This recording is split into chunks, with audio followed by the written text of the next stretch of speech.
How you guys doing out there? My name is Kyle, and today we're going to be talking about Logan. This is the third and final installment of the Wolverine trilogy, and it's directed by James Mangold. This movie tells the tale of our titular character hiding out in an outpost taking care of an extremely elderly Professor X who is suffering from dementia. However, their hiding spot becomes compromised once a young girl appears who is being chased by dark forces bent on ridding the world of mutants, and Logan must unleash his claws one last time to protect her as well as Professor X. Now guys, I've been excited to see this movie ever since that first trailer dropped, especially with the added Johnny Cash song. It just sounded perfect for this movie. And then it started to receive critical acclaim, so that totally got me pumped. But I was just hoping that I wasn't going to be disappointed like I was with John Wick 2. Fortunately guys, Logan is now my favorite movie of this year. I loved it. This is a very different film from any X-Men or Marvel Cinematic Universe movie I've ever seen. Now I will say this a few times throughout this review, but I must state that Logan really felt like a drama. It's incredible to see just how much emphasis was put into developing these characters that we have known for so many years, but to make them so different from what we've seen. Once the action starts, it's gripping, realistic, and intense, but Logan always tends to focus on the character's struggles and to try to make them as realistic as possible. I was truly, and I mean truly, blown away by Patrick Stewart's performance. It's very sad to see this man who used to be extremely independent, a man who could think for himself, a man who could do so many incredible things and help so many people out, become so regressed and needy. He has to be carried everywhere by Logan. He has to be fed, he has to get clothes put on his back, taken off of him. Now let's talk about the man himself, Hugh Jackman. There are so many things I can say about this fantastic actor, but the biggest thing I will say is that he always brought it in these X-Men films. No matter what the quality of each movie holds, he always gave 100% and he always made those movies awesome, which is why there have been 2 spin-off films based on him. I own one of them, The Wolverine, which in my opinion is a rather underrated movie, and if you thought he wasn't perfect enough as Wolverine, his performance in Logan is, I think, the best I've possibly ever seen from Jackman. What makes the character of Wolverine so interesting, in my opinion, is that he always struggles with immortality. And I love the fact that it illustrates it as a curse, because it really is. If you possess the power to have accelerated healing powers and to be able to live forever, any and everyone who is close to you will eventually die, and you'll be left alone.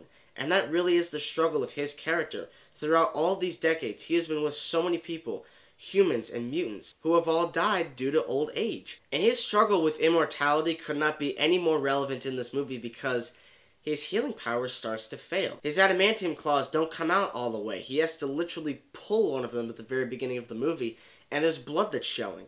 So he really is becoming a vulnerable man. This could also be attributed to the fact that he heavily drinks, as well as having a limp. The man limps throughout the entire film. He also has the responsibility to take care of Charles, who in a lot of ways really is his surrogate father. Without going any further, I need to praise Dafne Keen. This is the young girl who portrayed X-23, or Laura. She was perfect in this movie. Absolutely perfect. From the moment she was on screen, you just knew this was a true talent. I honestly think that this is one of the best female child performances I have ever seen. In fact, the only real competition that I could think of was Newt from Aliens. Dafne Keen absolutely blew me away. What I think surprised me the most, however, is that she needed to be silent throughout a vast majority of the movie, only relying on facial features to make her performance work, and it absolutely worked. There was never a corny, dull, or silly moment with her character whatsoever. This then spawns into a very, very powerful family dynamic that will definitely make everyone shed a tear. It really was emotional. And I need to reiterate, Logan is a drama. Instead of an overblown CGI action fest, it was a true breath of fresh air to see a character-driven movie that led to action, as opposed to an action movie with very little dramatic moments that felt half-assed. But luckily, Logan feels like a complete movie with a beginning, a middle, and an end. Now let's talk about the action scenes, which is what I think most of us were really looking forward to. I need to state this right now. Logan is rated R for a reason. This is an extremely bloody movie. Do not take your kids to see this movie. It is very, very violent. It's very gory. But fortunately, all the action sequences are directed swiftly by James Mangold. There is none of the high frame rate, quick cut editing stuff we have seen in countless other superhero films, including Captain America Civil War last year, but luckily Mangold knew just how to handle every single action sequence.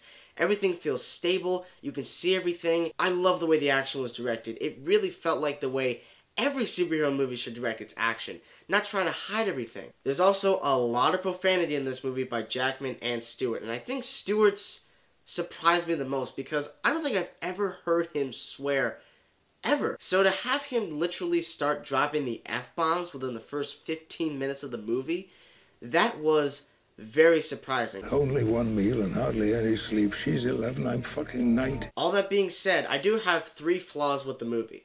The first one is, it takes a little while to really get off the ground. The first act of the movie is very slow. I think it's about 45 minutes, but it honestly felt like an hour. I feel like if you trimmed about 10 to 15 minutes off it, that I think would have really helped. Let me just briefly talk about villains. The villains in the MCU, as well as the X-Men movies, I think have all been okay. Magneto is a great villain. I think he is the best villain in the X-Men franchise, and as far as the MCU goes, Loki is by far the best villain. But other than that, the villains are just very forgettable people who aren't very scary. They seem powerful, but then they can be beaten very easily. The villain of this movie, played by Boyd Holbrook, and I hope that's how you pronounce his name, was definitely the kind of person that you wanted to get him. You wanted Wolverine to just slice his head off with his adamantium claws. The problem with this character is that he just wasn't really scary to me.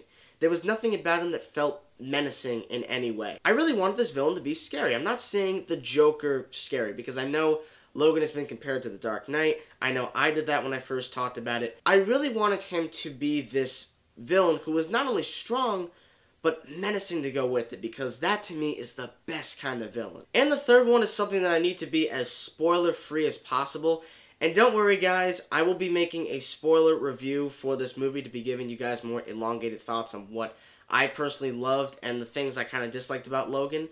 So stay tuned for that, I just wanted to get that in there. But anyways, to make it as spoiler-free as possible, there is an exposition device that gives away a huge portion of what's going on and giving Logan all the things that he needs to know in that current situation. Now, my gripe with this is that Logan is a movie that is very subtle with the information it presents for us, so you really have to follow along. However, the exposition device, which is a video on a cell phone, felt to me like this is the only way we can do this because we don't know how else to do it. No matter what flaws I just gave Logan, the movie definitely deserves an A+ in terms of the proper send-offs of Jackman and Stewart. I could not think of any better way you could have done it. I really couldn't, and I've spent the past day and a half thinking about it. This is easily the best send-off I've ever seen in a superhero film. Easily, without a doubt. One of the best send-offs I think I've ever seen in films, period. I'll say it one more time, Logan really did feel like a drama. It had incredible action sequences, but it decided to focus more on the characters. And that to me is what I think made it special. This is definitely the most clever and smartest superhero film I've watched since The Dark Knight. I'm not kidding guys, I absolutely loved Logan. This is easily the best of the Wolverine trilogy, as well as, in my opinion, the best X-Men movie we have ever gotten. So in the end guys, I'm going to give Logan an A. So guys, what did you out there think about the film Logan? I absolutely loved it, it was very powerful. Was it powerful for you too, and did you like the dramatic elements? I would love to hear all of those thoughts, so please send them down in the comment section below. Give this video a like. And guys, thank you so much as always for watching my reviews. I appreciate it greatly. I promise you guys I will return with making a spoiler review for Logan. And then I will review Kong Skull Island. I am extremely pumped to see that movie. Looks like a lot of fun. Thank you guys so much as always for watching, and stay tuned.